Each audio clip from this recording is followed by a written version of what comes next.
Okay, I have my lab results back, and I was going to go ahead and post them, or rather share them, not post them, share them from my blood work that I've done this week. I've actually gone twice. Today is Saturday, I went for the first time Wednesday morning, and then they wanted to do a follow-up from there, so I went back on Friday.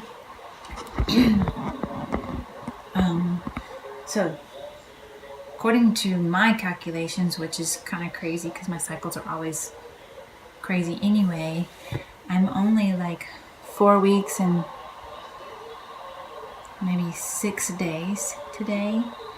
So from what I can tell, my HCG levels are actually higher than normal, and the nurse told me also that my HCG, I am actually ranging at 5 weeks. So saying all that to say, specific numbers are the first day that I did on Wednesday, my HCG was 1147.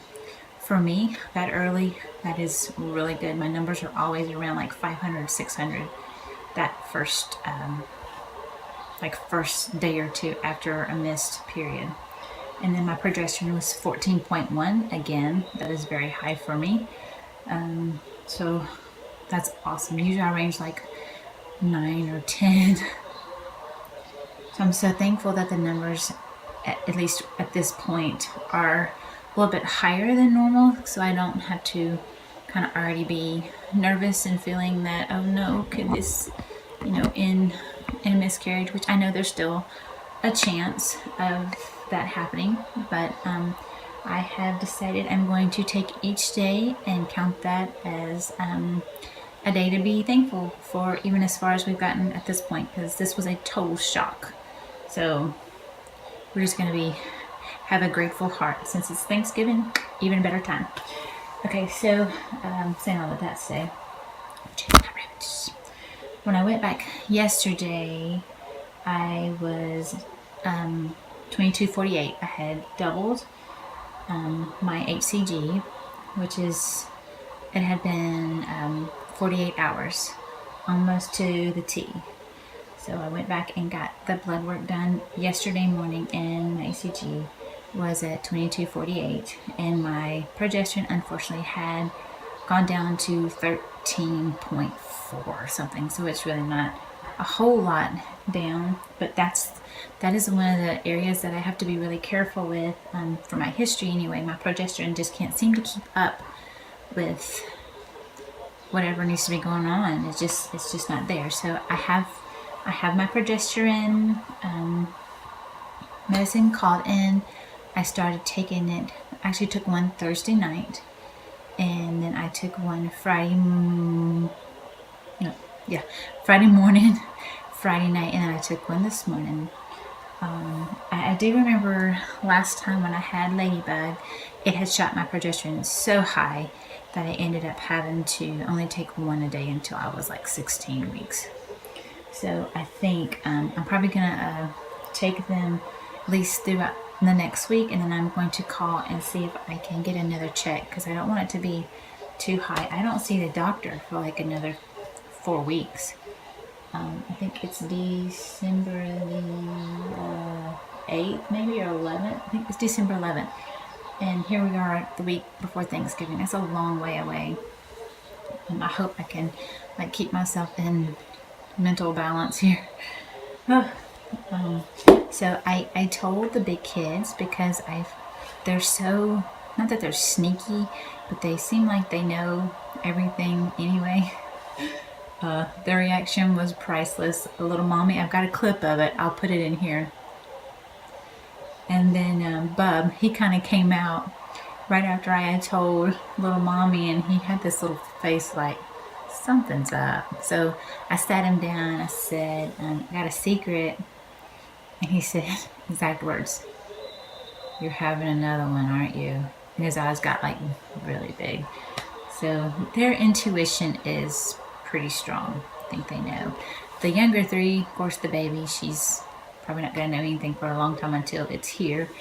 And then we'll tell the other 2, I'm thinking around Christmas. So I think I should be at a safer point, and plus I'm going to be looking really fat, and they're going to think Mama's gaining major weight. I have relaxed some thinking about it and praying about it, and at first I was really in shock, and people are like, you know what causes that, right? Yeah, I do, thanks.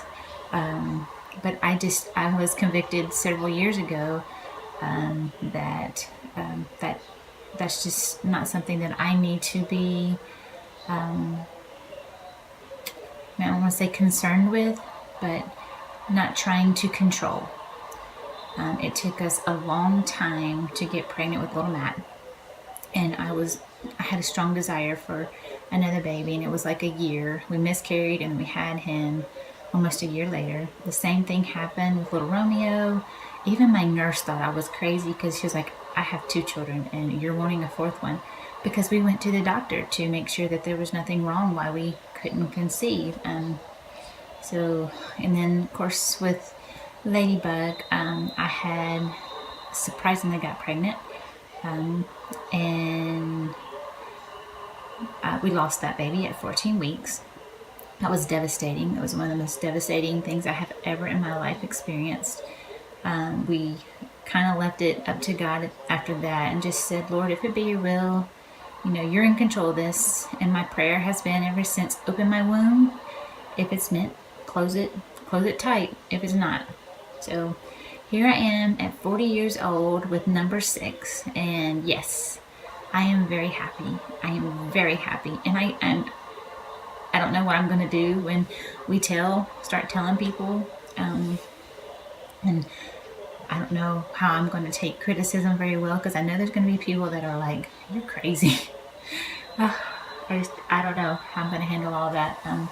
But at this particular point, we have peace about it, and we're excited, and lots of things to figure out. But in the meantime, I'm just going to enjoy the small moments. Just the fact of knowing that right now, everything for this little tiny poppy seed is great.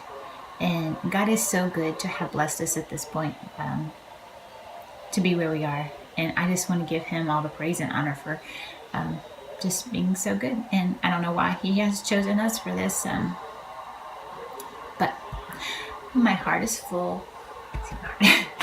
And I'm very grateful. Each one of these kiddos are very special to me. They are my life, and I hope that they will be excited for what the future holds, and I hope that their faith will increase from seeing us live our lives the way that we do. And I've talked enough, so this will probably be where I end this first vlog of talking about our surprise. There will be more to come, because there's just going to be lots more to come. So hang tight and enjoy the journey with us. All right, bye-bye.